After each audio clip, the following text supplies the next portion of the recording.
없이. 그 다음 왜 27일은 뭐의 의미야? 28일 재보선을 얘네들 그럼 이 재보선에 그럼 박근혜 연설이 영향을 미쳤을까요? 박근혜 지금 소위 이제 그 저쪽에서 돈 먹고 여론 조사란 이름의 조작한 새끼들은 박근혜가 얘기했기 때문에 국정교과서 여론이 뒤집어졌다고 얘기하고 있어. 찬성이 늘어나고 있다고. 거짓말이야. 그게 거짓말인 이유. 박근혜가 27일에 시정연설했어. 생방송으로 온 나라에 나갔어. 그러면 28일날 지방선거에서 전국적으로 뭐가 나가야 돼? 박근혜 지지율만큼 투표를 해야 될 거 아니야. 그지? 지금 여론조사란 이름으로 여론 조작한 새끼들이 있어요. 꼭 이 새끼가 지난번에 내가 분명히 그거 가짜 여론조사라고 발표했잖아. 그 여론조사 결과 틀렸다고 얘기했는데 또 오늘 공작질하고 있더라고. 생각해봐. 박근혜가 그렇게 국정교과서에 대해서 연설했기 때문에 보수 측이 결집했다면 28일 지방선거에서 보수 측이 너도 나도 투표해서 투표율이 30%는 돼야 될 거 아니야. 그런데 20%야. 전혀 결집하지 않았다는 뜻이야. 내 말이 맞아 틀려? 지금 박근혜 시정연설로 여론이 뒤집어졌다. 이게 거짓말이란 증거가 바로 어제 투표율이야. 지금 박근혜가 시정연설을 하고 28일날 지방선거에서 야권이 참패해서 국정교과서 여론이 뒤집어질 거다. 그게 이제 얘네들이 다음 주에 발표할 여론 내용이야. 뻥이라고. 개뻥치지 말라고. 정말로 야당이 박근혜 지지층이 결집했다면 최소 박근혜 지지율만큼은 전국적으로 투표를 해야 될 거 아니야. 20% 했다니까? 내 말이 맞아 틀려? 자, 동의하시는 분 엄지손가락. 망치부인의 분석에 동의한다 엄지손가락. 정말로 그 여론조사 기관의 주장대로라면 27일 시정연설을 보고 28일 투표율이 30% 이상 나왔어야지. 45%까지 안 나가도 35%는 나왔어야지. 그런데 20%라고. 보수층 결집? 지랄하지 맙시다 우리. 예? 아유 그냥 지랄이 창궐을 했어. 연병이 파도를 이루고 지랄이 창궐을 했어. 우리 지랄하지 맙시다. 예?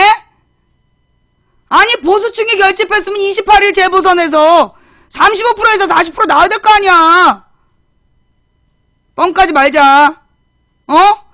지금 얘네들이 작전을 짠 거야.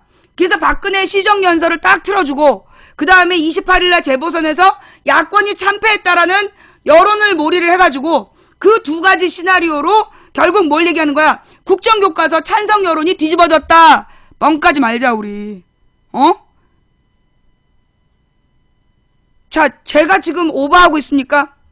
여러분 주변에 재보선 결과 때문에 국정교과서 반대가 찬성으로 돌아선 분 있어요? 예? 여러분 주변에 국정교과서 때 박근혜 시정연설하고 재보선 결과 때문에 반대했다 찬성으로 돌아선 사람 봤어요? 단 한 명도 없어요. 도리어 그 시정연설을 보고요 불안감을 느낀 사람들이 굉장히 늘어났어.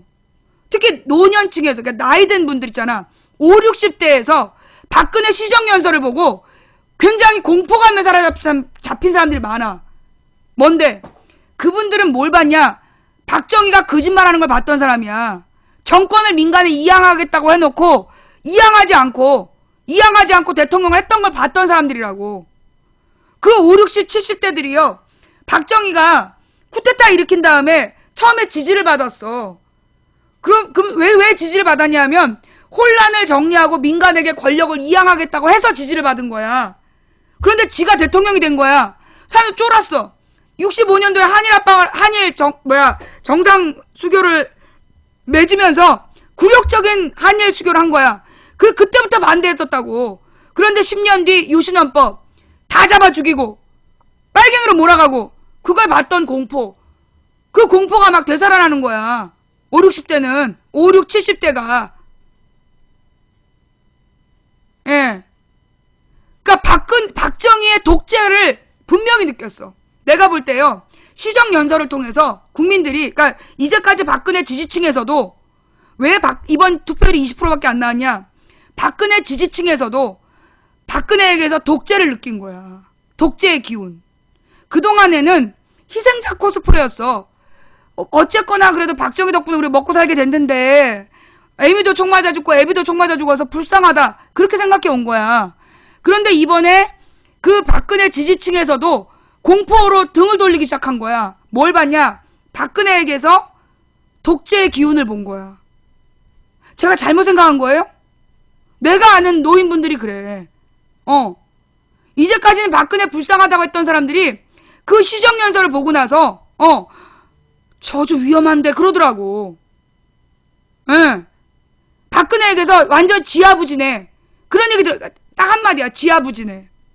그죠? 어르신들 중에 지하부진해 그런 얘기 많이들 했잖아. 그래서 그 지하부진해가 무슨 말인지 몰랐어.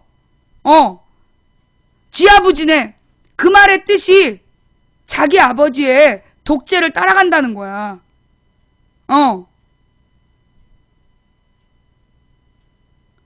고성만 50.7이고 9곳은 15.3%예요. 자, 좌우지간. 예. 그래서 그래서 이 20%도 안 됐다는 거야, 지금. 이번 만약에 그 그러니까 그 무슨 여론 조작단이 주장하는 것처럼 국민 여론이 27일에 시정 연설을 보고 보수층이 결집을 했다면 28일 재보선에서 35%는 나와야 돼. 그러지 않았다고. 전국적으로 15%밖에 투표 안 했다고. 그 얘기는 뭐야? 박근혜 지지층도 투표하러 가지 않았단 얘기야. 다른 말로 지금 새누리당 지지자들도 투표하러 나오지 않았단 얘기예요. 그건 다른 말로 보수층 결집이란 말은 니들의 희망사항이라는 거야. 지금 그 여론조작단은 이번에 이제 시정연설하고 재보선으로 어떤 반전을 기대한 거야. 그건 너희들의 희망사항이야. 그게 왜 안 먹히는지 내가 지지난주 금요일에 설명한 거 다시 한번 설명할게. 이번 교과서 문제가 왜 보수층이 안 모이는지 너네 인정해야 돼. 왜 보수층이 안 모이냐 하면 우리나라의 소위 보수라 하면서 새누리당을 지지하는 사람들이 최고 부자 1%와 나머지 34%는 극빈자들이야. 그거 알아요? 실제로 잘 사는 사람이 새누리당을 지지하지 않아. 아니다. 한 최고 10, 그러니까 상위권 10%와 25%는 극빈층이라고. 철옹성 35% 중에 10%는 자기들의 돈을 지키기 위해서 새누리당을 찍어.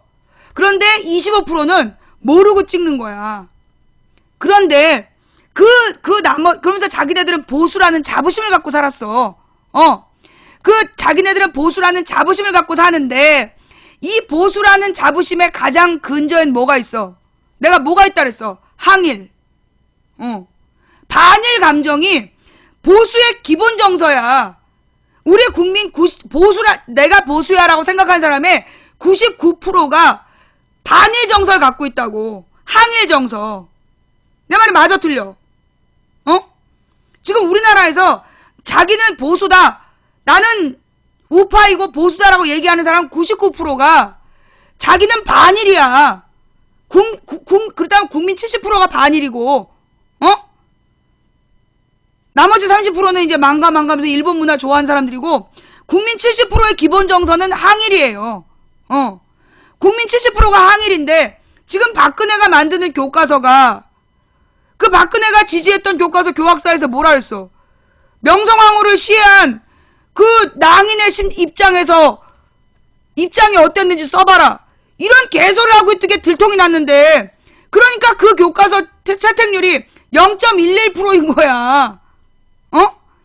박근혜와 이명박이 몰았던 교과서 교학사에서 명성황후 민비라고 욕했던 사람들도 그거 보고 뒤집어지지. 미치지 않은 다음에야, 미치지 않은 다음에다 명성황후를 죽인 일본 깡패의 입장을 써봐라. 씨발, 지랄하는 것도 아니고, 지랄 연병인 거지, 이거는. 지랄 연병이 창천하고 앉아있어. 그래서, 국정교과서로는 절대 보수의 결집을 가져올 수가 없는 거야.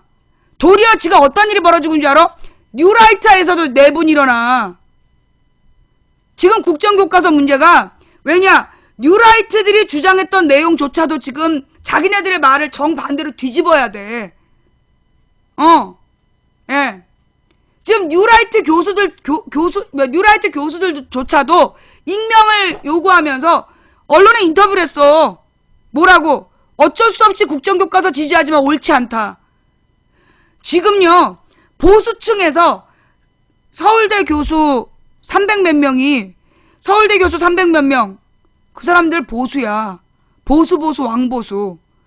그 서울대 교수 300몇 명이 국정교과서 반대 입장을 천명했어.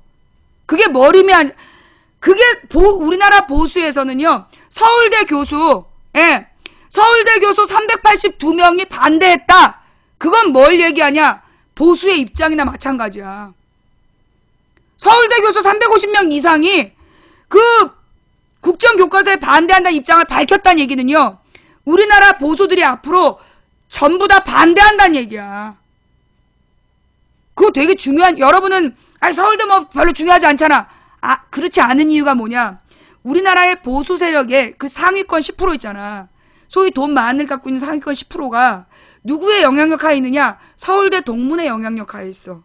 서울대 동문이 사장이거나 서울대 동문이 주요 이사거나. 그래서 소위 우리나라의 상류 10%는 소위 이제 진짜 지식인이면서 보수인 10%에게 영향을 미치는 건 서울대야. 그 서울대 교수들이 국정교과서에 반대하고 있어. 그래서 지금 뉴라이트 교수들도 대놓고 국정교과서 지지 발언을 못하고 있는 거야. 대놓고.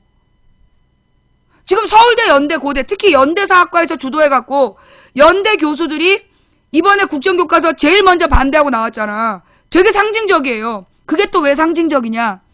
우리나라에서 이 서울대는 옛날에 가난하지만 수재들의 그 집단이었어. 근데 돈은 좀 있는데 서울대 못 간 부자들이 고대 안 가고 연대를 갔어. 내가 아는 한도 그래. 내가 알고 있는 지금의 50대 이상 지식인들을 보면 옛날에 서울대, 연대, 고대가 최고 명문일 때 시골에서 가난하지만 열심히 공부한 사람들이 서울대를 가. 등록금이 싸니까. 근데 돈은 좀 있어. 돈은 좀 있는데 서울대를 못 가겠다 싶으면 일부러 연대를 가는 거야. 그래서 원래 연대가 부자들이 많이 갔어. 그러니까 이 서울대, 연대가 사실은 그 우리나라의 부자 보수들의 중요한 영향력을 행사하는 곳이야. 거기에다가 고대, 스카이. 지금 우리나라의 모든 직장 중에 적어도 상위권이, 그러니까 회사의 주요 요직은 스카이에서 다 잡고 있잖아. 한마디로 우리나라의 오피니언 리더, 한마디로 정치적인 의견을 주도하는 사람들이 서울대, 연대, 고대야. 그런데 이번 국정교과서는 서울대, 연대, 고대 교수들이 반대한 거야. 그래서 절대 보수가 박근혜 입장으로 결집하지 않아. 그런데 찬성 여론이 올라간다는 개뻥을 치고 있는 거야. 어디에 찬성 여론이 올라가? 비가 오는데도 반대 서명운동하고 가고 있는 게 국민정서인데, 지금 국민들의 정서는요, 비가 와도 국정교과서 반대 서명하고 간다니까? 폭발적이야, 폭발적. 근데 어디서 이런 개소리를 하면서 여론을 조작하려고 그래? 자, 그래서 여러분들이 오늘 좀 그러면서 이제 이 시정연설을, 박근혜 시정연설을 엄청 띄웠잖아. 그래서 막 너무나 단호한 어조로 막 시정연설 했다라고 막 얘기했잖아. 자, 그런데 말이야, 아주 재밌는 보도가 있어요. 뭐냐 하면 잠깐만.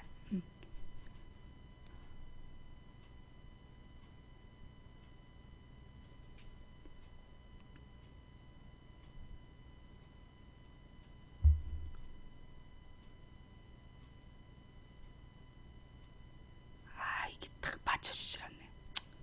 어쨌거나 한번 들어봅시다. 하지 않는다면 빈손 회담이라는 비판 속에 한일 관계가 오히려 퇴행할 수 있다. 처음부터 듣자 그럼. 박 대통령과 솔직 이재용의 아침 뉴스. 여러분 안녕하십니까? 10월 29일 아침 뉴스 이재용입니다.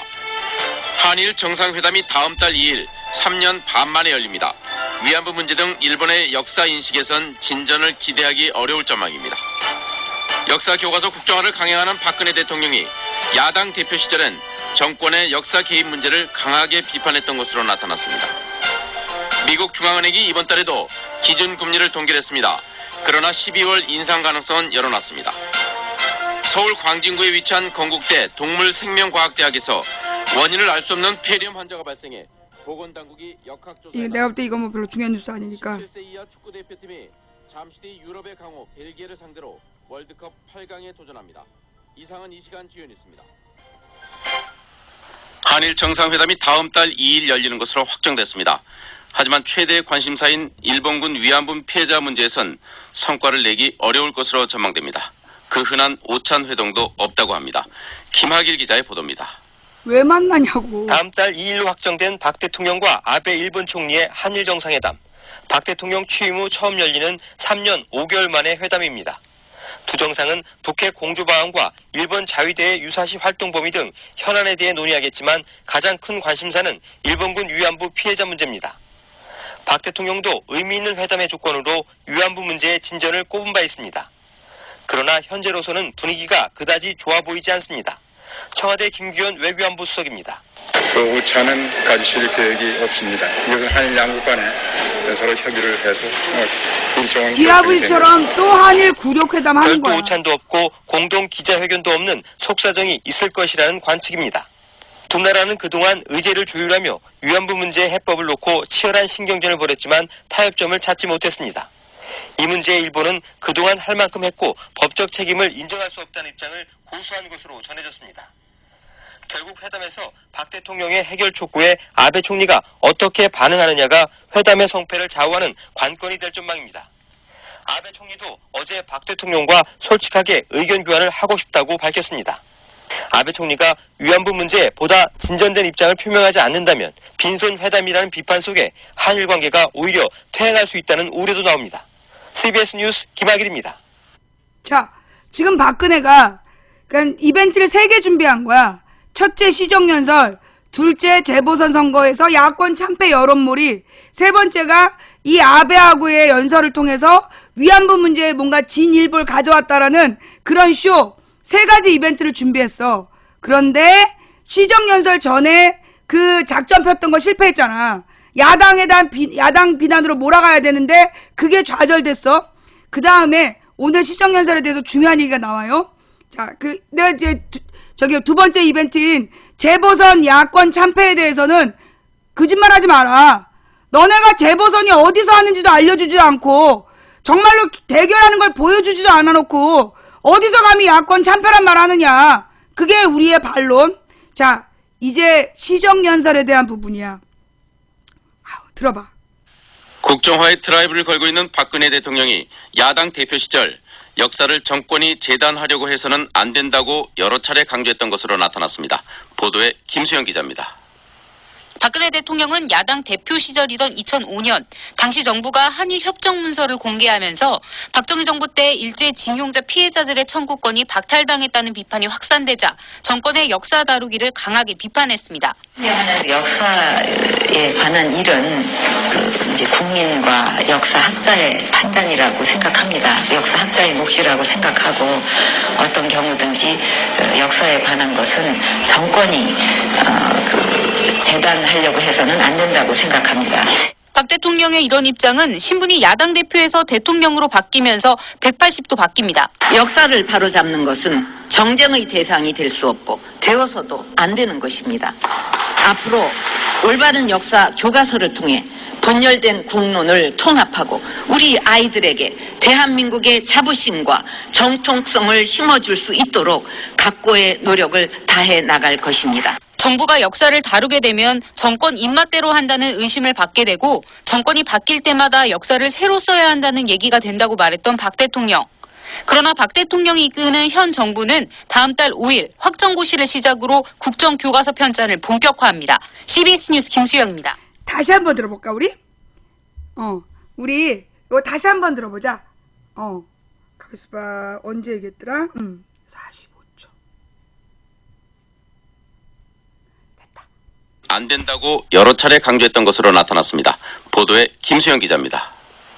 박근혜 대통령은 야당 대표 시절이던 2005년 당시 정부가 한일 협정 문서를 공개하면서 박정희 정부 때 일제 징용자 피해자들의 청구권이 박탈당했다는 비판이 확산되자 정권의 역사 다루기를 강하게 비판했습니다. 역사에 관한 일은 이제 국민과 역사학자의 판단이라고 생각합니다. 역사학자의 몫이라고 생각하고 어떤 경우든지 역사에 관한 것은 정권이 재단하려고 해서는 안 된다고 생각합니다. 박 대통령의 이런 입장은 신분이 야당 대표에서 대통령으로 바뀌면서 180도 바뀝니다. 역사를 바로잡는 것은 정쟁의 대상이 될 수 없고 되어서도 안 되는 것입니다. 앞으로 올바른 역사 교과서를 통해 분열된 국론을 통합하고 우리 아이들에게 대한민국의 자부심과 정통성을 심어줄 수 있도록 각고의 노력을 다해 나갈 것입니다. 정부가 역사를 다루게 되면 정권 입맛대로 한다는 의심을 받게 되고 정권이 바뀔 때마다 역사를 새로 써야 한다는 얘기가 된다고 말했던 박 대통령. 그러나 박 대통령이 이끄는 현 정부는 다음 달 5일 확정고시를 시작으로 국정교과서 편찬을 본격화합니다. CBS 뉴스 김수영입니다. 자, 이때 떠오르는 말 뭐예요? 내가? 쥐가 야당 대표 시절에 쥐 아버지 때 굴욕적인 한일회담으로 위안부에 대한 배상 신청을 못하게 됐다라는 게 들통이 나서 박정희가 욕먹으니까 어떤 경우에도 정권이 역사에 손대려고 하면 안 된다라고 그렇게 얘기했던 박근혜가 엊그저께 국회에 나와서 응? 연습 많이 했나봐요?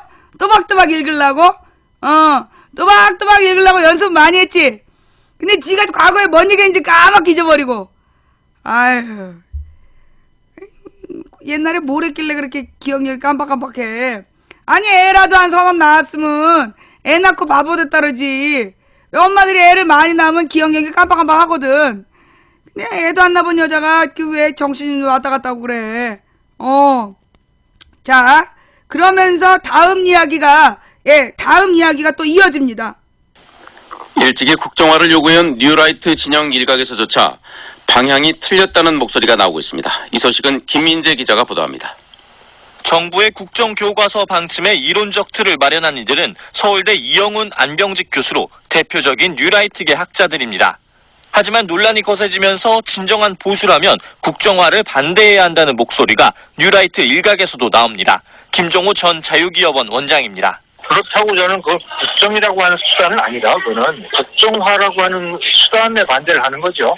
정부가 직접 교과서를 만드는 방식은 시장 중심 작은 정부라는 뉴라이트 본연의 입장과 정면 배치된다는 겁니다. 2년 전 교학사 교과서 논란 때만 해도 다양한 교과서를 자유롭게 고를 수 있도록 해야 한다던 뉴라이트. 이젠 신념을 버리더라도 진보 진영에 힘을 실을 수 없어 입장을 바꿨다는 고백도 나옵니다. 바람직한 방향은 아니죠. 어쩔 수가 없죠. 선택 여지가 없는 거 어쩌겠습니까. 국정화에 대해서는 탐탁치 않다고 보지만 국정화 반대하는 논리 그 사람들이 거기에 힘을 실어줄 생각도 없기 때문에 학자들 가운데 국정화 찬성론자들은 오로지 정부 정책의 거수기 역할만 하는 것 아니냐는 비판이 나오는 대목입니다. 이희화 전 서원대 석좌 교수입니다. 국정이라 하면 나라에서 한계를 정해주는 건데 시장 경제의 원리에도 안 맞고 자유민주주의 원리도 안 맞아요. 이 사람들이 맨날 이걸 내세운 그건데 스스로가 모순을 범하고 있는 거라니까. 개인 자유에 대한 신념이냐 보수 정권에 대한 지지냐 자기 모순에 빠진 뉴라이트의 자화상입니다. CBS 뉴스 김민재입니다. 박근혜 대통령의 시정연설 이후 여당이 민생을 외치며 역사전쟁의 출구 전략을 모색하는 모양새입니다. 정재훈 기자의 보도입니다. 역사 교육을 정상화시키는 것은 우리 세대의 사명입니다. 박근혜 대통령의 어제 시정연설 이후 여당이 역사전쟁에서 한 발 물러서는 모습입니다. 새누리당 김무성 대표입니다. 역사교과서 문제는 정부와 함께 맡기고 국회에서 민생 법안을 처리하고 박 대통령의 경제와 민생 주문에 적극 응하는 것이지만 역사전쟁 출구 전략으로도 들립니다. 하지만 90%가 좌파라는 역사학계에 공을 넘긴다는 것은 앞뒤가 맞지 않는다는 지적입니다. 많은 사학자들의 집필 거부 속에 결국 뉴라이트 진영 학자들이 집필을 맡을 가능성이 커지면서 우편향 교과서를 용인하려는 것으로도 해석됩니다. 정의당 심상정 대표입니다. 국정화 논란이 정부의 행정조치로 일단락될 수 있다는 믿음, 더 큰 국민적 저항과 불복종을 불러올 것입니다. 야당은 민생을 위해서라도 국정화를 저지하겠다며 전국 서명운동에 돌입합니다. 새정치민주연합 문재인 대표입니다. 독재의 문을 다시 여는 것입니다. 역사 국정교과서를 반드시 막아야 할. 교육부의 국정교과서 확정고시는 다음 달 5일. 하지만 민생을 앞세운 여당의 출구 전략이 먹혀들기는 쉽지 않아 보입니다. CBS 뉴스 정재훈입니다. 지금 박근혜가 시정연설을 했기 때문에 보수층이 결집할 거라는 건 그 여론조작 회사의 희망사항이야. 도리어 뉴라이트까지 지금 내부적으로 국정화는 아니다라는 얘기가 나오고 있고, 우리나라의 보수 지식인층이, 소위 한국의 보수 지식인층이 모두 국정교과서 반대야. 이건 보수층이 결집할 수가 없는 문제라고. 그러니까 잘 모르는 사람들, 그러니까 왜 어버이 연합처럼 잘 모르고 막 동원돼서 나가는 어르신들이나 잘 모르니까 지지하는 거지. 소위 고등학교만 졸업해도 내가 보수다라고 생각했던 사람들, 그동안 새누리당을 찍어왔던 사람들도 국정교과서는 찬성할 수가 없다라는 거고, 또 하나 지금 김무성이 출구 전략을 쓰고 있어. 지금 어떻게 하냐는 건 황우여 교육부 장관을 경제시켜서 이걸로 이 국정교과서 논란을 지금 정리하려는 거야. 얘네가 지금 간을 보고 있어요. 지금 새누리당은 어쨌거나 이 국정교과서 문제에 대해서 누군가 책임져야 된다. 우리가 다 같이 내년에 죽을 수 없기 때문에 황우여를 희생양을 삼자. 그래서 황우여를 경제시켜서 우리는 국정교과서에 반대했다는 쇼를 하자. 그게 새누리당 의원들의 뜻이야.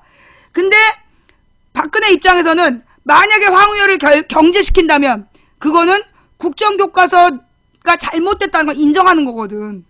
다른 말로 지네가 밀리고 있다. 여론전에서 황우여가 그만둔다는 건 여론전에서 국정교과서가 밀리고 있다는 걸 인정하는 거기 때문에, 그래서 지금 망설이고 간보는 중이야. 내가 볼 때 황우여는요, 나가도 우리에게 유리하고 있어도 우리에게 유리한 거야.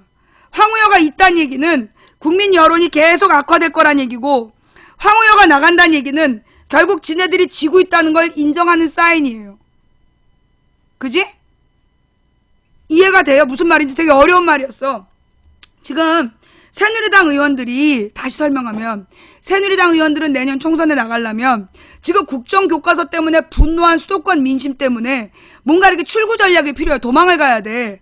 그러면 이제 어떻게 할 거냐. 황우여를 일단 경제시키는 걸로 해서 자기네들이 국정교과서 문제에 대해서 뭔가 해결한 것처럼 변명거리를 만들고 싶은 거야. 근데 박근혜 입장에서 황우여를 경제시킨다는 건 박근혜 입장에서 황우여를 경제시킨다는 건 결국 여론전에서 밀리고 있다는 걸 인정하는 거거든. 왜 황우여가 잘했는데 왜 잘라? 잘 못했으니까 자르는 거잖아. 그러니까 박근혜 입장에서 황우여를 자를 수가 없는 거야. 그래서 지금 간을 보고 있는 중이에요. 어떻게 할까? 근데 황우여 입장에서는 뭘 바래? 경지를 바래. 왜? 자기가 그러니까 내가 볼 때는 제3안이 황우여가 스스로 책임지고 물러나는 방향. 내가 볼 땐 이게 한 오늘이나 내일쯤 아니면 이번 주 안에 황우여가 그 국정교과서 사태에 대해서 자기가 책임지고 스스로 물러나는 그런 행동을 할 수도 있어요. 왜냐하면 그러면 그건 박근혜가 잘못을 인정하지 않아도 되는 거야. 그러면서 황우여는 내년에 총선에 출마하기 위해서 자기가 책임졌다라는 자세로 변명할 수 있는 거야. 그러면서 새누리당에서는 자기네들이 경지를 요구했기 때문에 사퇴를 시켰다라는 변명거리를 만드는 거야. 그래서 황우여는 사퇴를 하고 싶은 것 같아. 그런데 말로는 계속 갈 거다. 그런데 이제 계속해서 황우여 경질론 이러면서 황우여에게 초점을 맞추고 있는데, 우리가 여기서 가져야 될 자세는 뭐야? 황우여가 그만둔다는 건 국정교과서가 잘못됐다는 걸 인정하는 것이다. 우리는 앞으로 황우여가 그만뒀다는 얘기가 나오면 황우여가 그만뒀다는 건 국정교과서가 실패한 정책이라는 걸 시인하는 것이다 라고 우리는 딱 점을 찍어주면 되는 거예요. 뭔 말인지 알아요? 내 말이 맞아 틀려? 황우여가 그만둔다는 건 국정교과서 과정이 잘못됐다는 걸 스스로 시인하는 것이다 라고 우리는 얘기하면 되는 거야. 그 다음에 두 번째 줄에 우리는 뭐라고 써야 돼? 황우여 하나 잘라서 해결하게. 황우여는 국정교과서 추진하려고 하지 않았어. 박근혜가 추진한 거지. 자르고 그만둬야 되는 건 박근혜다. 저기 뭐야, 국정교과서 강행은 박근혜가 있는데 사퇴는 왜 황우여가 하냐? 요게 우리의 다음 논리. 황우여가 그만둔다는 건 그 스스로 국정교과서 과정이 잘못됐다는 걸 인정하는 것이다. 하나. 두 번째, 국정교과서 진행은 박근혜가 있는데 사퇴는 왜 황우여가 하냐? 박근혜가 사퇴해라. 요게 우리의 두 번째 논리. 네. 누가 그런 얘기를 하더라고. 이러다 칼 맞겠다고. 망치 부인이 이러다가 칼 맞겠다 이런 얘기를 많이 하세요. 요즘에 막 텔레그램으로 너무 걱정들 하시는 거야. 망치 부인님 이래도 되겠어요? 저희는 시원하지만 정말 진심으로 걱정돼요. 막 이런 얘기를 하더라고요. 예. 나는 솔직히 칼을 맞을 수 있다고 생각합니다. 그런데 나는 그런 생각을 해요. 쟤네들이 칼을 나한테 못 놓을 거라고 봐. 쟤네들이 나한테 칼을 못 꽂을 거라고 봐. 왜? 지금 칼 맞으면 그 범인이 누군지 다 아는 거 아니야? 지금 나한테 테러를 하면 범인이 누군지 온 국민이 알게 되잖아. 내 말이 맞아 틀려? 지금 나를 건드리면 범인이 누군지 온 국민이 다 알아. 그래서 지금 건드릴 수가 없는 거야. 그게 그쪽의 그 포지션이고, 내 포지션은 뭐야? 이 전쟁은 나의 전쟁이 아니라 하나님의 전쟁이기 때문에 내가 여기서 죽을 거란 생각을 안 하는 거야. 내가 2012년에는 분명히 감옥 간다는 확신이 있었어요. 내가 틀림없이 11월 그 재판에서 감옥을 갈 거란 생각을 했어. 그걸 6월 달부터 알았으니까. 근데 다들 비웃으면서 그걸로 감옥을 갈 수가 없다, 현행법상. 그 건으로 너를 감옥에 넣으면 저기 언론에 날 일이다. 그래서 막 비웃었는데 감옥 가고 언론에 났잖아. 이게 불가능한 일을 나는 당한 거야. 근데 나는 그때 분명히 알았어. 내가 감옥 갈 거라는 걸. 그런데 이번에는요, 느낌이 진짜 달라요. 사실 정확히 알아야 되는 게 뭐냐면 지금 우리 판이 굉장히 어려워요. 지금 이 전쟁이 굉장히 어려운 이유는 누구 때문이냐? 새정치연합에서 그만둬야 될 절반이 그만두지 않고 버티기 때문이야. 이번 내년 총선이 굉장히 중요한데 이기기 어려운 이유는 단 하나야. 절반의 의원들이 그만둬야 되는데 그만두지 않고 있어. 그래서 내년 총선이 이기기 어려운 거야. 사실은 절반의 의원이 그만두면서 그 자리를 젊고 유능한 새로운 인물들로 채웠어야 돼. 근데 그렇지 않고 있기 때문에 그래서 내년 총선이 매우 어렵고 이길 수 없는 전쟁이야. 그러니까 이 전쟁은요, 성경에 나오는 것처럼 적들은 강고한데 우리의 모습은 너무나 초라한 기본판이 그래. 우리가 이기기 어려운 판이야. 기본판이 어려워. 자, 여러분, 제가 뭐라 그랬어요? 이 전쟁은 우리가 하는 전쟁이 아니라 하나님이 하는 전쟁이라고 그랬죠. 왜 그랬겠어? 우리가 해서 이기는 전쟁이면 내가 그 말을 왜 했겠냐고. 이 전쟁은 우리 힘으로는 절대 이길 수 없는 전쟁이에요. 무슨 얘기인지 알겠어요? 저들과의 전쟁은 우리의 힘으로는 절대 이길 수 없는 전쟁이야. 한마디로 우리에게 매우 불리하다. 그게 전제야. 그럼에도 불구하고 우리가 지금 대열을 이루고 나아가는 건 뭐냐? 이 전쟁은 나의 전쟁이 아니라 하나님의 전쟁이다라는 걸 믿고 나간다는 건 불가능한 전쟁을 한다는 얘기예요. 오늘 나한테 텔레그램으로 불안해요, 걱정돼요, 어떡하죠? 라고 보낸 사람들 모두 반성의 글을 보내세요. 우리는 지금 이길 만한 전쟁을 하고 있는 게 아니야.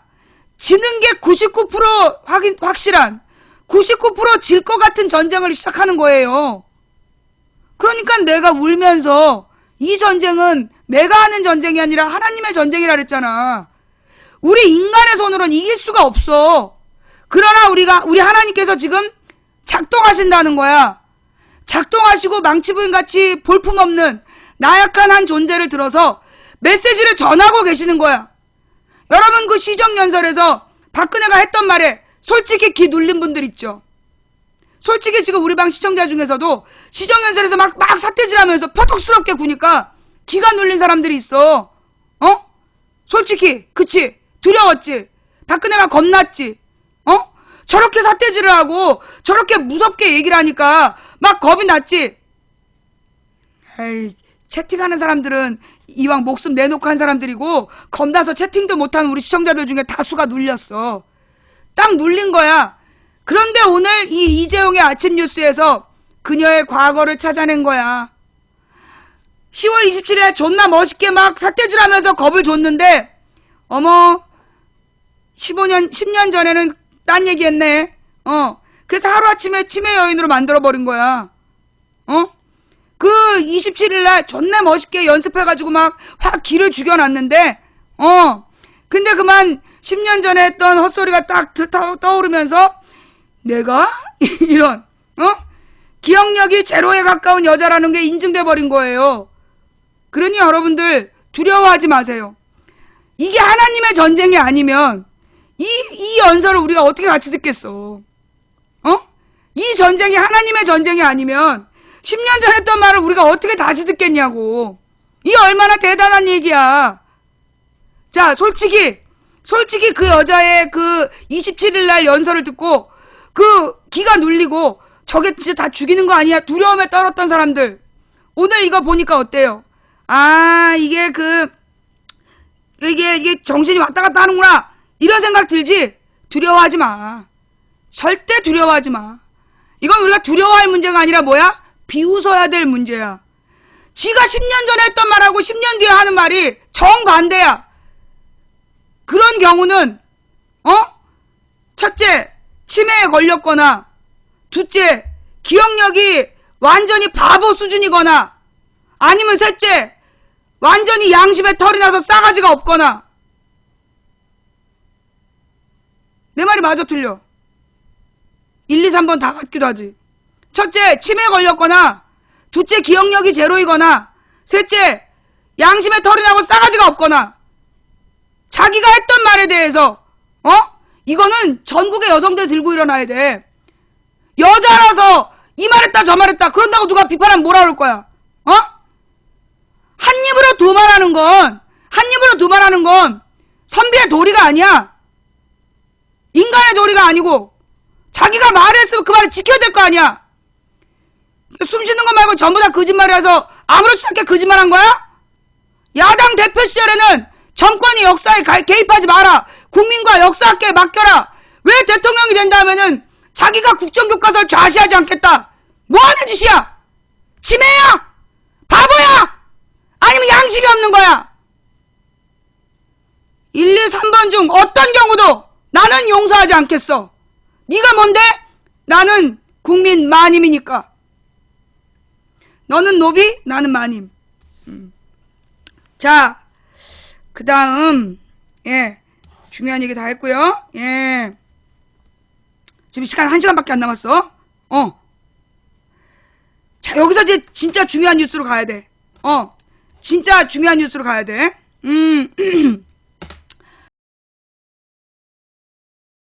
그래서 지금 1시간 반, 2시간 됐죠? 일단 녹화를 하나 끊고.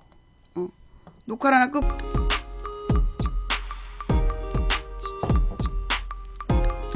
아니야.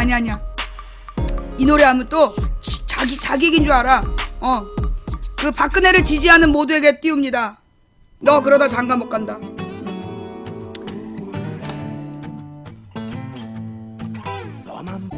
자, 목을 많이 쉬었으니까 왠지 그 지지자들이 아니라 지지자가 아닌 그 누군가에게. 자, 이번에는 오늘 김현정 뉴스쇼에서 들을 만한 꼭지는 이거밖에 없었던 것 같아. 와이뉴스 넘어갑니다. 뭐 가지고 오셨어요? 이게 지난 일요일 저녁에 좀 떠들썩했죠. 했습니다. 이 국사교과서 비밀 TF라고 불리는 팀인데 여기에 이제 그 신고 내용이 제가 사실 궁금했거든요. 뭐라고 신고했길래 경찰이 출동했느냐. 자, 상황 정리 좀 다시 할게요. 별풍선 100개 쏘면 나랑 사귀어줄 거예요? 일단 너네 엄마한테 지금 내 영상을 보여드려? 이 썩을 놈아. 어디서 지금 희롱질이야? 네가 지금 고소당하고 싶어서 환장을 했구나. 이 쳐 죽일 놈의 새끼야. 이걸 보여드린 다음에 어머님 며느리감이에요 라고 한번 얘기를 해봐. 그래서 어머님이 허락하시면 그때 다시 얘기해. 자, 우리 뉴스 들읍시다.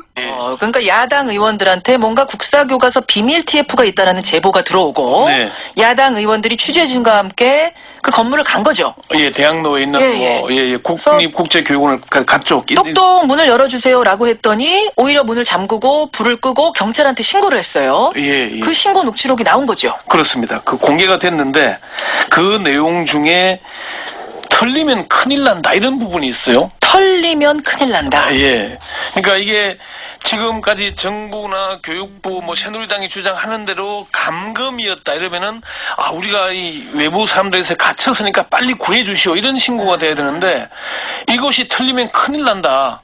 당신들 출동 안 하면은 문책당할 거다. 이런 얘기가 들어있는 거예요. 경찰한테 예. 경찰 전화하면서 빨리 오세요. 우리 털리면 큰일 납니다. 이런 말을 했어요. 예, 이게 신고를 그러니까 한 8시쯤에 그 야당 의원들이 갔거든요, 거기에. 예. 그러니까 신고 전화가 8시 17분부터 밤 10시 28분까지 모두 9차례에 그렇죠. 경찰 긴급 범죄 신고센터에 전화를 한 겁니다. 예. 그러니까 그 내용이 이제 그렇게 나오는 거예요. 여기 당시 내용을 보면은 처음에는 이제 여성분이 전화를 했다가 남자가 바꾼 뒤에 여기 우리 정부 일하는 데다. 지금 여기 틀리면은 큰일 난다. 있는 인원들 빨리 저기해달라 해주세요. 인원들 빨리 저기 해주세요. 교육부 작업실이란 말이에요. 이렇게 얘기하면서 얘기를 하고 있거든요. 그래요. 네. 그러면서 이거 동원 안 하면 나중에 문책당해요. 이런 말도 나오네요. 예, 그게 이제 사실은 경찰을 압박하는 거죠. 근데 사실은 정부나 여당 쪽에서는 지금 계속 불법 감금이라고 주장하지 않았습니까? 그렇습니다. 이게 어제도 사실 국회 교육문화체육관광위원회가 열렸는데 그걸 보고 있으니까 새누리당 의원들은 일관되게 불법 감금이다 이렇게 주장을 하더라고요. 야당을 비난을 하고 있는데 황우여 교육부 총리는 그제 긴급 기자회견에서 그렇게 얘기했잖아요. 열심히 일하는 공무원들을 불법적인 일 하듯이 범죄로 몰아가는 비정상적 형태는 절대 용납할 수 없다 이렇게 얘기까지 했거든요. 그런데 녹취록을 상당히 깁니다. 이게 이 내용을 보니까 감금 당했으니 구조해달라는 내용은 한 차례도 없었어요. 다만 창문 깨고 들어오려고 그런다. 그런 부분이 있기는 한데 이 신고 내용에도 야당 의원들과 기자들이라고 얘기를 하고 있거든요. 아하. 이게 다른 무슨 인지를 하고 있다는 거예요. 신고한 사람이. 아니 야당이 이제 신분을 이미 밝혔으니까. 그러니까 이거를 무엇 때문에 불법 감금이라고 하는지 이걸 보면 이해가 가지 않는 부분입니다.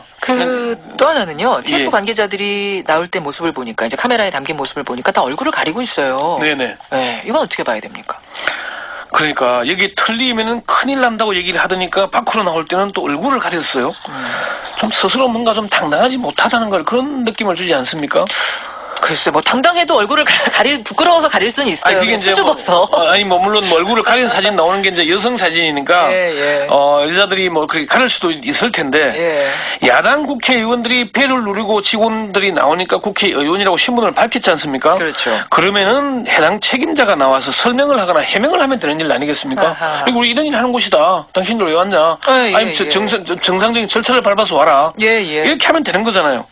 그리고, 밖에는 경찰들이 이미 출동해 있었지 않습니까? 있었죠. 그럼 감금이라면은 밖으로 나와야 되는 거 아닙니까?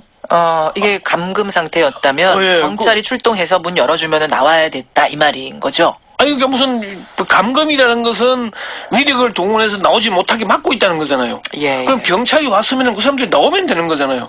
그러면 그게 감금이 성립하는데 경찰이 와도 나오지 않고 안에서 문을 잠그고 불을 끄고 서류를 파쇄하고 컴퓨터를 옮기고 책걸창을 동원해서 출입문 쪽을 막고 있었잖아요.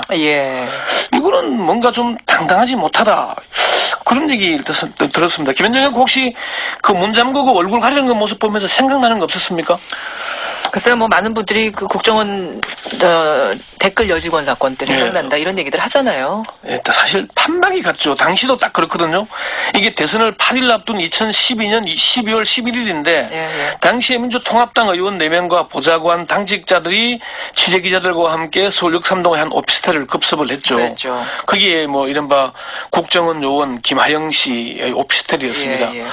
이게 이제 국정원 대선 개입 사건이 처음으로 외부에 알려진 건데 이때도 문을 안에서 끌어 잠갔습니다. 밖에서 잠근 게 아니고.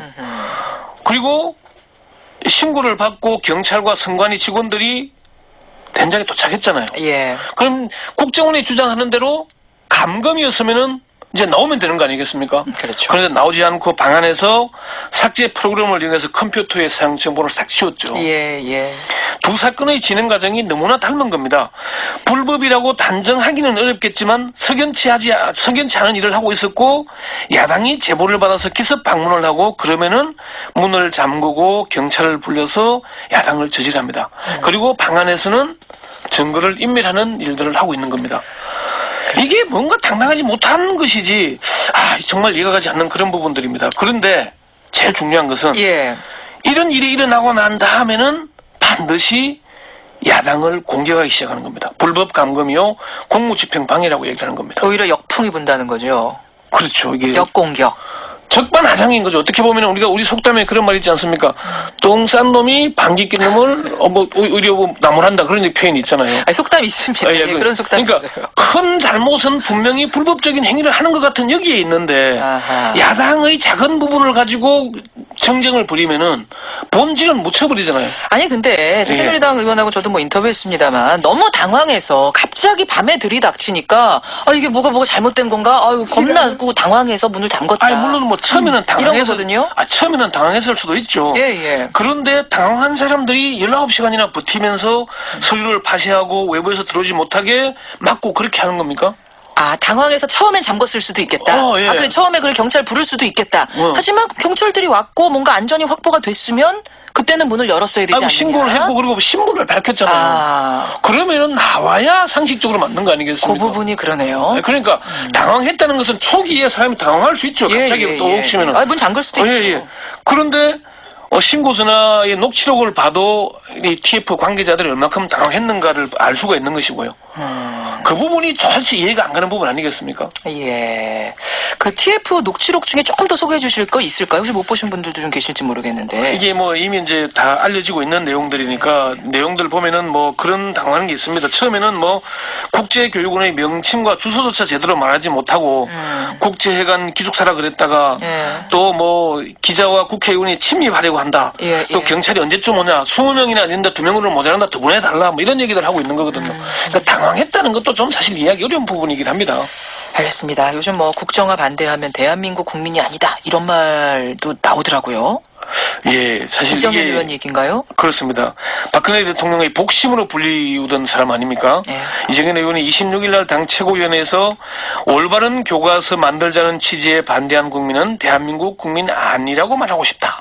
그러더니 어제는 한 발 더 나갔어요. 언젠가는 즉화 통일이 될 것이고 북한 체제로 통일이 될 것이고 그들의 세상이 되게 됐을 때 남한 내에서 어린이들에게 미리 교육을 시키겠다는 것이다.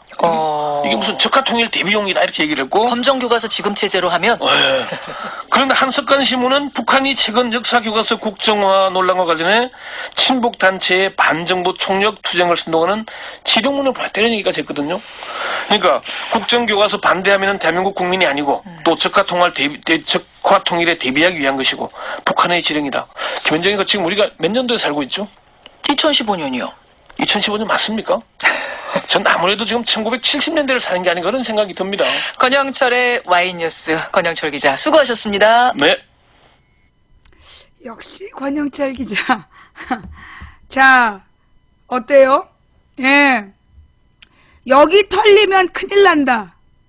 이 말은 다른 말로 비공개 비밀이었다. 라는 얘기고 19시간 동안 당황하면서 안 나왔는데 그걸 19시간이나 당황할 수 있다. 경찰들이 다 지네가 동원해놓고 당황했다고 안 나와놓고 감금됐다라고 지금 씨부리고 있다. 무엇보다 김하영의 범죄는 만천하에 드러났다. 그죠? 김하영이 3일 동안 버틴 이유가 뭐예요? 자료 다 삭제하느라고 2번 3번 지우느라고 3일 동안 안 나온 거야. 그런데 그렇게 지웠지만 어떻게 됐어요? 결국 증거가 나왔죠. 예, 증거가 나왔어. 그 파쇄한 그 19시간 동안 갈아버린 거야. 자료를 파쇄기로 돌려버린 거야. 그런데 또 우리 기자들이 파쇄한 그 수천 장 분량을 또 지금 짜집기 하고 있잖아. 그것도 막 짜증게 하고 있어. 이번 일은 쉽지 않을 겁니다. 내가 분명히 얘기했어요. 나는 지금이라도 얘기하고 싶어. 박근혜가 국정교과서를 포기하지 않는다면, 국정교과서를 포기하지 않고 결국 고시를 강행했다. 고시를 강행하고 그 다음에 뭐 국정교과서를 만든다. 그럼 내가 볼 때 박정희 무덤 파기 운동도 시작될 거야. 박정희 그렇게 되면 이제 이 싸움은 1년 가는 거야. 1년 동안 이 싸움을 하는데 이 싸움은요 어떤 문제냐면 이게 우리나라 보수적 지식인들의 자존심 문제야. 박근혜가 진짜 잘 모르고 있어. 박근혜와 그 일당들이 진짜 잘 모르는 게 있어. 뭔데? 이 싸움이 자기네들이 막 밀어붙이면 강행하겠다 하면서 정면 돌파? 지랄한다. 그 꼴통짓을 하면서 계속 밀어붙이면 어쩔 수 없이 보수가 따라올 거라고 생각하는데 그건 달라. 이 국정교과서 문제, 특히 친일 교과서 문제는요. 이게 보수적 지식인의 자존심 문제야. 그 사람들 자존심 하나로 살아온 사람들인데 그걸 버리라는 거야. 오죽하면 뉴라이트 애들까지 흔들리겠어. 그건 정면 돌파라고 얘기하면 안 돼. 꼴통짓이라고 얘기하는 거지. 그지? 그러면서 말이에요. 무슨 뭐 적화통일이 어쩐다는 둥, 북한의 지령을 받았다는 둥. 지금 이제 마지막 카드를 꺼내들었어. 북한의 지령을 받았다라고 이제 마지막 카드를 꺼내들었는데 어떡하나. 국정교과서가 그게 북한 따라하는 거잖아. 그러니까 이번에 봐봐요. 우리 방에 와서 빨갱이라고 욕을 해도 종북이란 말을 못해. 지들도 양심이 있으니까 요원들이 종북이란 말을 못해. 이유가 뭐야? 이게 아시아에서 북한만 국정교과서라며. 북한 따라서 국정교과서 만들면서 검정교과서가 북한의 지령이다. 아이, 이게 말이 통해야지. 우리나라 어르신들이, 내가 뭐라 해서 우리나라 어르신들이 너네가 하루 종일 그 채널A TV 조선에서 거짓말하면 거기에 꼬박 속아 넘어갈 줄 알지. 근데 어르신들이 뭐라는 줄 알아? 이것들 뭔 헛소리 안 하고 본댄다. 하루 종일 채널A TV 조선을 보는 어르신한테 왜 이거 보세요 했더니 이 새끼들이 웃기거든. 하루 종일 헛소리를 해. 그러더만. 그리고 저녁 때 손석희 뉴스 보면서 정리해. 그게 지금 우리나라 어르신들이야. 너네들이 지금 어버이연합 어르신 몇 명 강제 동원해가지고 막걸리 먹고 단독 피우고 막 이러면 그게 노인들의 기본 정서인 척 하고 싶지. 지금 어버이연합도 동원이 안 된대요. 예. 어버이연합도 옛날엔 되게 자발적으로 왔는데 국정교과서 문제에는 자발적 동원이 잘 안 되는 거야. 이 왜 그러는 건데? 그 어르신들이 자발적으로 나왔던 그 뜻이 뭐였는데 항일 정신이었어. 항일 정신으로 나왔던 어르신들인데 이게 지금 친일 교과서로 국정교과서 만든단다. 그러니까 안 나오는 거야. 그래서 못 나가는 거예요. 예. 이번 문제는 너네가 절대 이길 수 없는 전쟁이야. 아마 이해가 안 될 거야. 지금 너네 여론조작단과 여론조사라는 이름의 여론조작단과 지금 너네 당 애들이 도대체 이 상황이 이해가 안 되지. 보통 이 정도 하면 다 이겼는데 이게 아무래도 이해가 안 되지.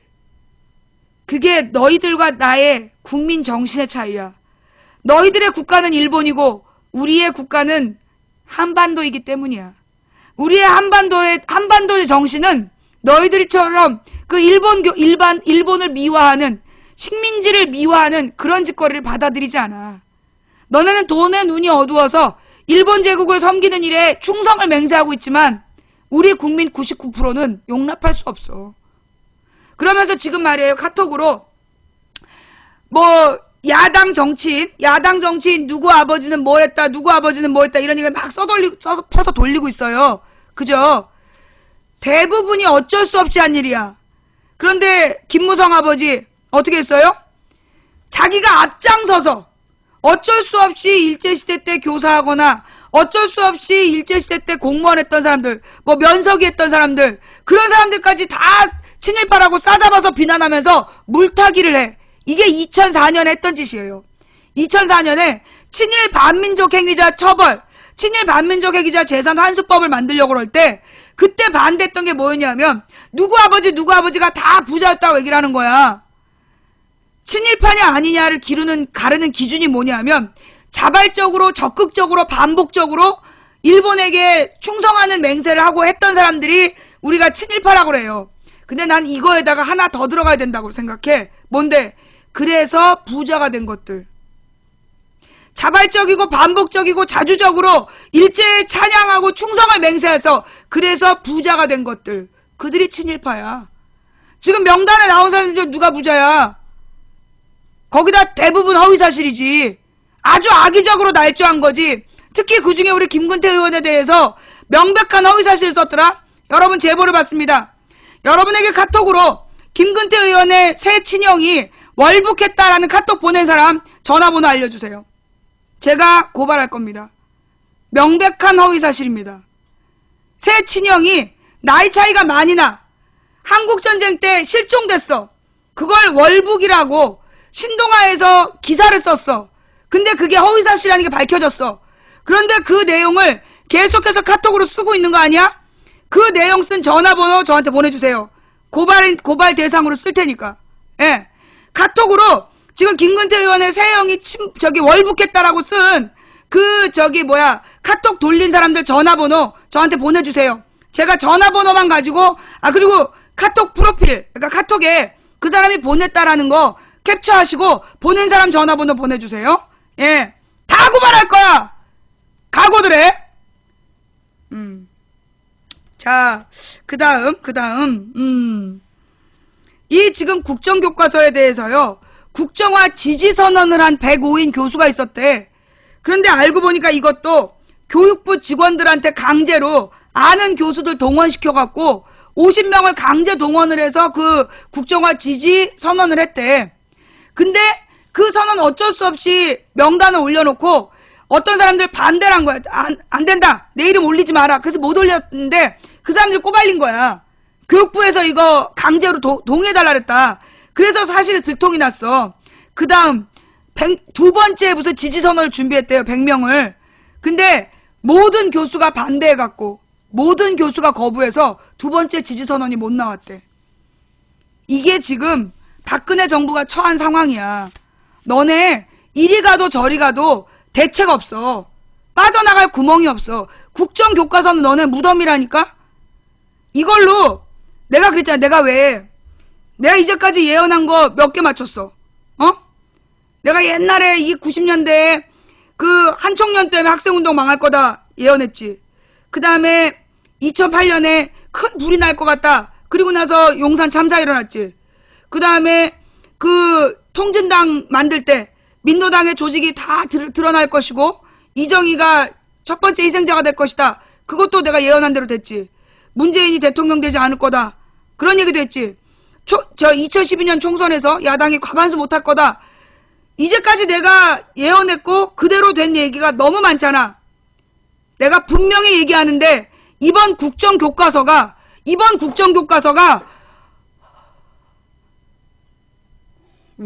소름 끼치는 거 봐. 박근혜의 무덤이 될 것이고 박정희의 독재 우상이 끝나는 박정희의 독재 우상화의 종말이 될 것이다. 이게 하늘에서 온 메시지예요. 예. 이번 이 국정교과서로 박근혜는 완전히 무덤에 들어가는 거야. 근데 이게 박근혜만이 아니야. 내가 그랬잖아. 이석기를 제적하지 않으면 민노당이 나중에 크게 당할 건데 그때 민노당만이 아니라 우리 전체 민주세력이 당할 거란 예언했었죠. 지금 내 느낌이 뭐냐면 이거 진짜 불가능한 일이거든. 지금 우리의 힘으로 볼 때 불가능한 일이잖아. 그런데 뭐라고 얘기하냐. 새누리당도 이걸로 끝난대요. 국정교과서에 반대하지 않은 새누리당도 이걸로 끝난대.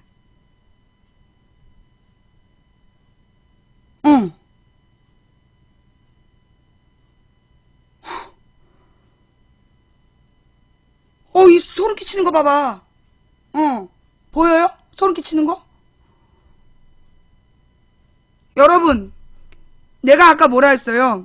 이거 우리의 계산으로, 우리의 능력으로 볼 때 불가능합니다. 예. 우리의 계산으로, 우리의 능력으로 볼 때, 그리고 우리의 지금의 힘으로 볼 때 불가능한 일이에요. 그런데 이번 일로 지금 이 땅에 역사를 왜곡시키는 거를 눈 감고 거짓말을 아이들에게 가르치려고 했던 그 악의 무리들이 이번 일로 심판받을 것이라는 너무나 강한 메시지가 오고 있어요. 지금 여러분도 혹시 소름이 느껴지세요? 막 소름이 끼치세요? 이게 섭리야. 우주의 섭리야. 왜? 인류가 강자가 다 갖고 욕심 부리는 자가 모두 이겼으면 이미 인류는 수천 년 전에 망했어. 그런데 매번 여러분 지금 어머 세상에. 여러분 생각해 보세요. 인간의 욕심은 끝이 없잖아. 그래서 끊임없는 탐욕으로 다 빨아들이기 때문에 그들의 욕심이 다 채워졌다면 이미 인류는 예전에 망했어. 그런데 이렇게 유지가 된 게 뭐냐? 권력이 계속 바뀌면서 유지가 됐죠. 왜 그런 건데? 그게 인류가 존재하는 섭리래요. 지금 박근혜 정부에서 이 국정교과서 고집을 피운 게 그들의 이 오랜 권력이 끝나는 이 마침표를 찍게 되는 사건이라는 거야. 생각해보니까 그렇잖아. 이제까지 그 탐욕스러운 세력들이 영원히 가지 못했고 그들이 다 갖지 못했어. 언제나 꺾였잖아. 언제나 꺾인 이유가 뭐냐? 우주의 섭리가 개입했기 때문이라는 거예요. 인간은 원래 나약해서 모두가 다 같이 나누고 사랑하면서 살아야 존재가 가능하고 인간을 창조하신 그 창조주께서 인간의 섭리를 그렇게 만드셨기 때문에 그 힘없는 인간들을 이 권력으로 욕심으로 끊임없이 괴롭히면 반드시 하나님께서 선지자를 보내서 그들을 모두 무너뜨렸다. 그쵸. 맞는 말이잖아요. 그죠? 어느 왕국도 영원히 존재하지 않았어요. 세도 정치의 탐욕이 영원하지 않았어요. 고려의 권문세족의 권력이 영원하지 않았어요. 노론의 권력이 영원하지 않았어요.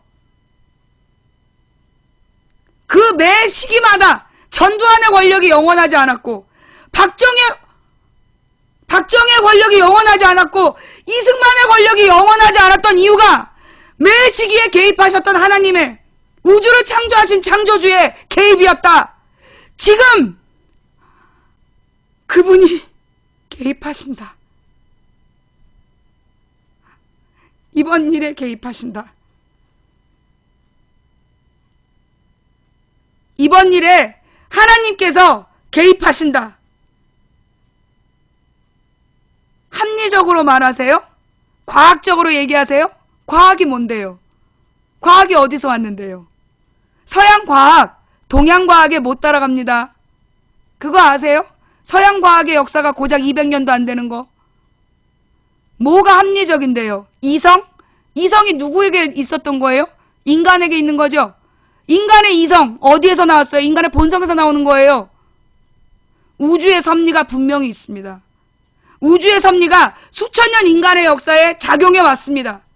이제까지 역사를 살펴보면 언제나 그들의 탐욕이 가장 약한 자들을 수탈할 때 그때 늘 영웅이 나타나고 선지자가 나타나서 판을 갈았습니다. 지금이 바로 그때입니다. 여러분 제가 얘기를 잘못하고 있나요? 종교는 종교고 이거는 사회적 현상이니 이거 보세요. 자기 아버지 우상화가 어떻게 그게 사회적 현상이에요? 예? 자기 아버지 우상화가 어떻게 사회적 현상이에요? 개인의 망상이지. 비판을 하시려면 정확하게 하셔야지. 자, 사회적 현상. 그럼 사회적 현상으로 해결되지 않는, 해석되지 않는 그 모든 일들은 어떻게 이해할 건데? 인간이 알아낼 수 있는 한계는 분명해요. 이건 우주의 힘이야. 두렵지? 겁나지? 내가 지금 얘기하니까 겁나지? 기가 꺾일 것 같으니까 막 저항하고 싶지? 합리적? 그래서 박근혜가 합리적이야? 새누리당이 합리적이야? 가장 합리적인 지식인들이 박근혜가 잘못됐대잖아. 그들이 왜 움직이겠어? 아니 여러분, 지금 우리나라에 이 많은 교수들이 소위 이제까지 새누리당을 지지했던 사람들이 왜 지금 박근혜 국정교과서 틀렸다고 얘기하겠어요? 새누리당을 지지해왔던 그 많은 합리적 지식인들이 왜 이건 아니라고 얘기를 하겠어요? 얼마나 더 합리적이어야 돼? 얼마나 더 합리적이어야 돼? 얼마나 더 과학적이어야 돼? 그 교수들이 우상을 숭배하는 사람들이에요? 지금 국정교과서를 반대하는 60%가 모두 미혹된 무슨 미혹된 사람들이에요?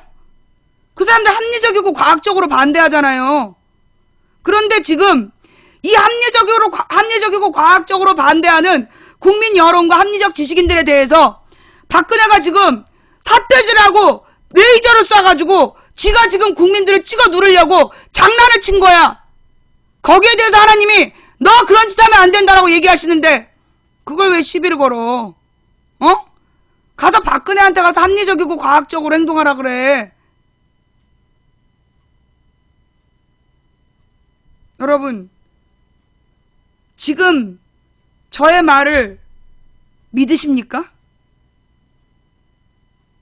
제가 이때 해드리고 싶은 말이 뭐냐? 된다고 믿든 안 된다고 믿든 당신의 믿음대로 될 것이다.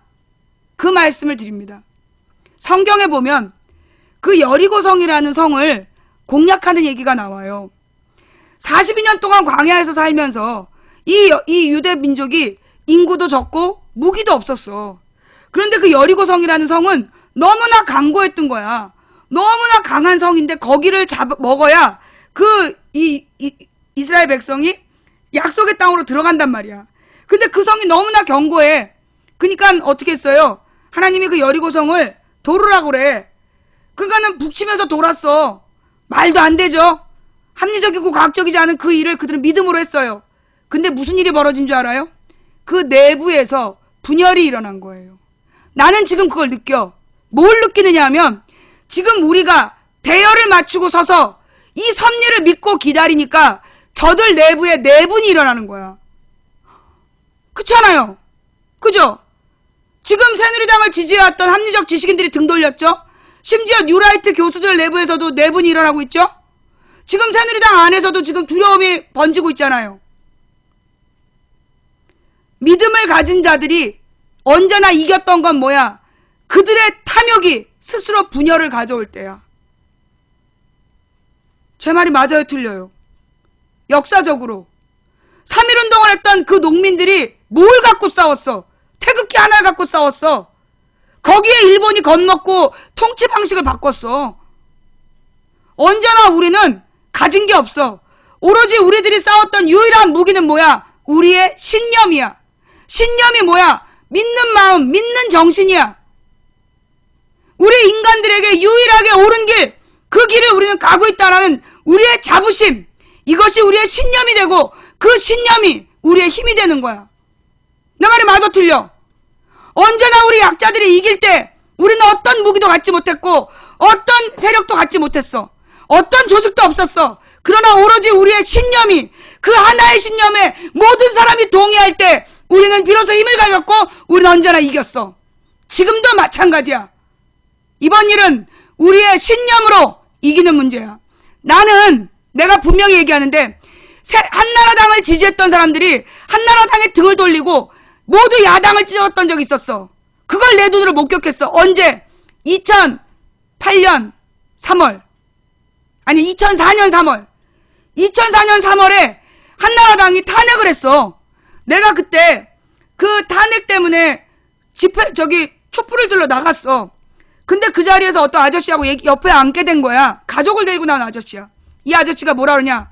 나는 이제까지 언제나 1번을 찍어왔던 사람이다. 그리고 나는 노무현을 싫어한다. 그러나 이걸로 탄핵은 말이 아니라서 나왔고 나는 이번에 한나라당을 안 찍을 거다. 열린우리당을 찍어줄 거다라고 얘기했어. 그때 기억나세요?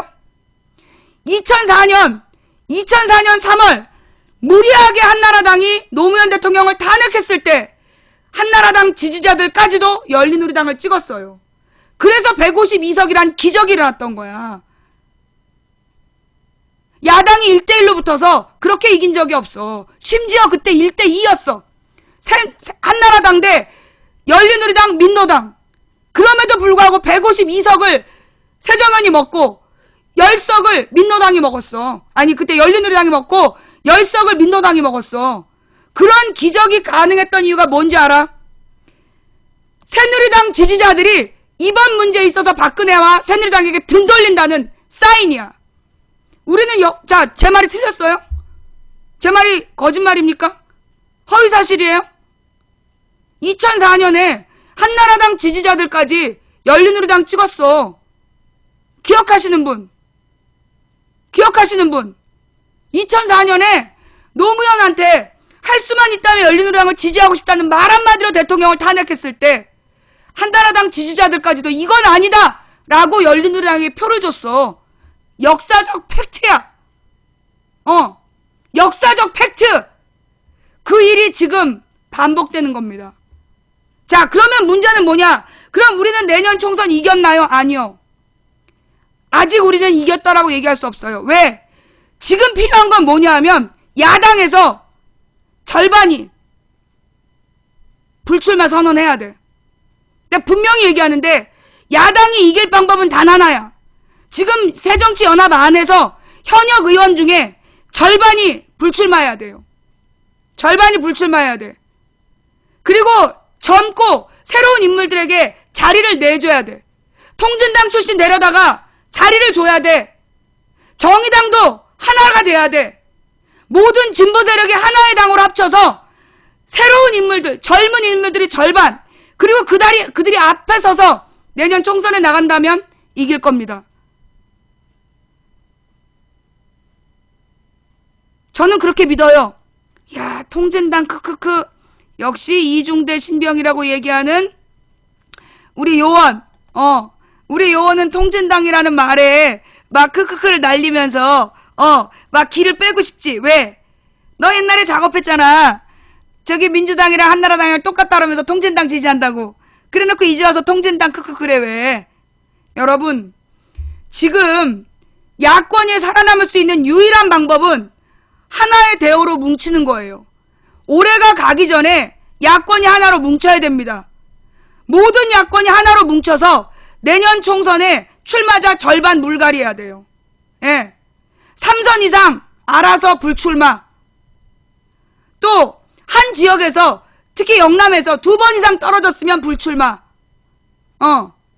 또 단 하나라도 비리 혐의, 뇌물 수수 혐의 이런 걸로 유죄 판결 한 번이라도 받았다면 불출마. 65세 이상 불출마. 그렇게 하지 않으면 내년 총선 지는데, 지는 이유는 누구 때문이? 야당이 져요. 야당이 집니다. 지는 이유는 그들이 불출마 선언을 안 했기 때문에 지는 거예요. 그러면 아니 그 새누리당도 지고 새정연도 져요? 곳곳에서 무소속이 이길 수도 있어. 아직 6개월 뒤에 선거는 어떻게 될지 몰라요. 어떻게 될지 모르는데 지금 상황은 새정연이 이긴다고 얘기 안 했어. 나 지금 새정연이 이긴다고 얘기 안 했어. 새누리는 이번 일로 역사적으로 사라질 거다. 그러나 그게 새정연이 이긴다는 뜻은 아니에요. 새정연이 현재로서는 못 이겨. 못 이기는 이유가 뭐야? 그 절반의 썩은 의원들 때문이야. 그 절반의 썩은 의원들, 썩은 후보들 때문에 내년에 새정연 못 이겨. 그럼 결론이 뭔데요? 우리는 미래를 모릅니다. 미래는 결정되지 않았어요. 우리가 어떻게 새정연 의원들을 정리하느냐, 후보를 결정하느냐에 따라서 내년에 아니 새정연으로 선거 치르지 않을 수도 있어요. 어머, 그러네. 새정연으로 선거를 못 치를 수도 있다고. 하나의 강력한 야당으로 선거를 치를 수도 있는 거잖아. 아직 그게 확실하진 않아요. 그게 확실하진 않아. 길은 분명해. 하나의 강고한 단일 야당으로 내년 총선에 나가면 이길 수 있다는 길이 있어요. 그런데 그렇게 할지 안 할지는 모르는 거야. 나는 그걸 이루지 못하고 진다고 하더라도 나는 절망하지 않을 거야. 물론 나의 방송이 더욱더 위협을 받겠지만 그럼에도 불구하고 나는 계속 싸워나갈 거예요. 죽을 때까지 싸울 거야. 잡혀 들어가면 책을 쓰고 나오면 또 방송을 하면서 나는 계속해서 이 방송국이 인터넷 방송이 사라졌다? 그러면 나는 거리를 돌 거야. 거리를 돌면서 하루 종일 전철역 그 환승센터에서 하루 종일 1년 365일 장터를 돌아다니면서 이 방송을 못하게 하면 나는 그렇게라도 할 거야. 왜?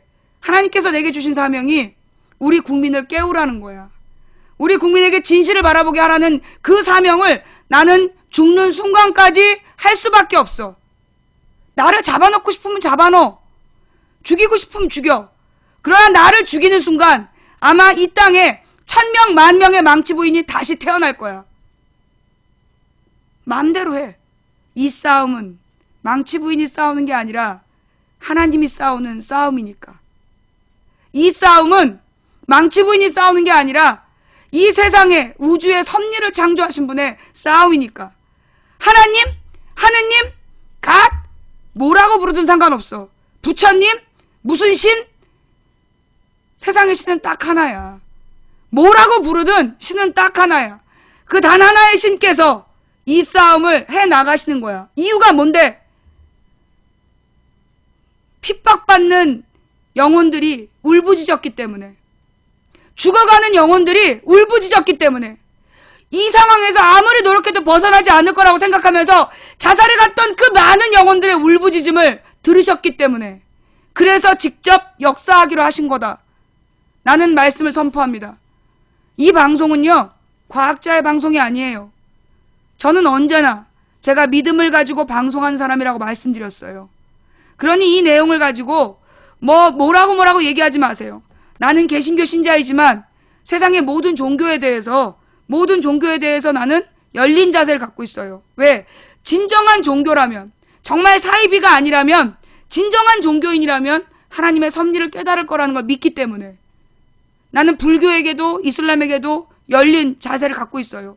나는 무속인에 대해서도 그들에 대해서 귀신 들렸다라고 욕하지 않아요.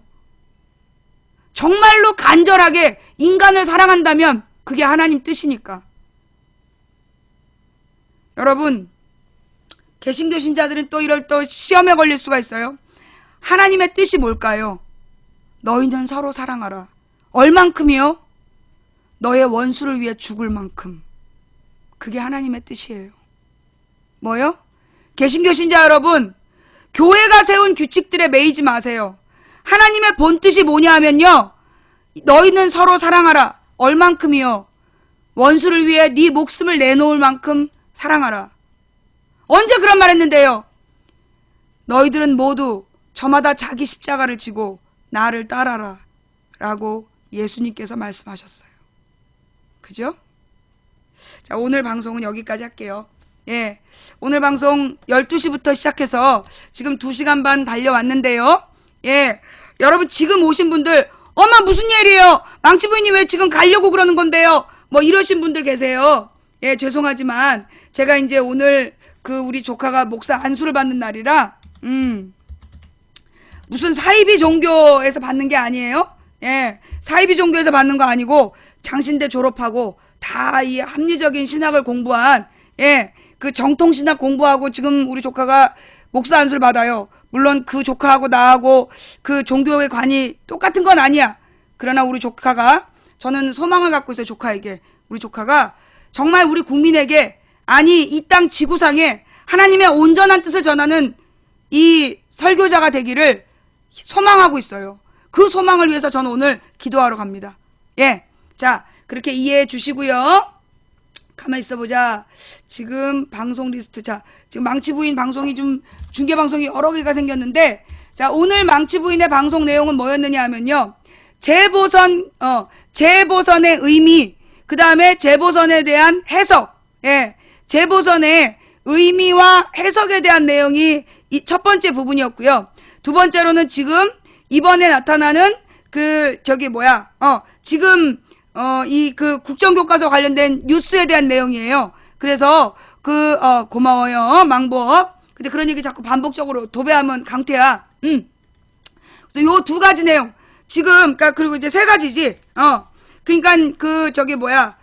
국정교과서 부분에 대해서, 일단 재보선에 야권 참패라고 떠들고 있는 언론에게 망치 부인이 중요한 얘기를 했어요. 그거 다 같이 보시고, 그 다음에 국정교과서 비밀 TF팀, 그들의 녹취록, 예, 여기 털리면 큰일 난다. 한마디로 지들도 숨기고 싶었다라는 거죠. 자, 그리고 마지막에 망치 부인의 예언까지. 자, 우리 망치 부인의 방송 내용 오늘 어떠셨어요? 볼만 하셨나요? 아유, 저는요, 망치 부인님 다 좋은데 너무 종교적인 얘기는 힘들어요. 라고 하시는 님, 종교적인 얘기 듣기 어려우면 안 들으셔도 돼요. 억지로 듣지 마세요. 예. 제가 뭐 여러분들께 우리 망치 부인 방송을 억지로 들으라고 얘기한 적 있어요? 없잖아요. 그죠? 예. 그런 분들도 이 노래는 좋아하잖아요. 예. 우리 유재석이라는 연예인을 윤우님이라고 부르면서 그 유재석 씨가 20살 때 긍정적인 이야기를 계속 말을 했더니 말하는 대로 이루어지더라. 그러니 젊은이들이요, 절망하고 좌절하지 말고 잘 될 거라는 그 말을, 긍정적인 생각을 갖고 살아라. 하나님을 못 믿겠으면 이 말이라도 믿어. 유재석이라도 믿어. 하나님 못 믿겠으면 윤호님이라도 믿어. 말하는 대로 된다 그랬잖아. 이번 국정교과서는 박근혜의 무덤, 박정희의 부관 잠시, 새누리당의 종말이 될지어다. 우리가 가는 길은 갈만한 길이라서 가는 게 아니라 정말 쉽고 성공이 보장된 그런 갈만한 길이라서 가는 게 아니라 어렵고 힘들어도 가야 할 길이라서 간다. 한 사람이 꾸는 꿈은 꿈일 뿐이지만 백인이 꾸고 만인이 꾸면 현실이 된다. 우리 방송은 늘 4만 명 이상이 같이 꿈을 꾸고 있어요. 된다고 믿든 안 된다고 믿든 당신의 믿음대로 될 것이다. 잘 모르겠지만 한번 믿어보세요. 믿음대로 된답니다. 누군가 간절히 소망하면 온 우주가 그의 소망을 위해 움직이기 시작한답니다. 망치부인이었고요. 다음 방송은 내일 낮 1시. 내일 낮 1시 뵐게요. 고맙습니다. 망치부인이었습니다. 감사합니다.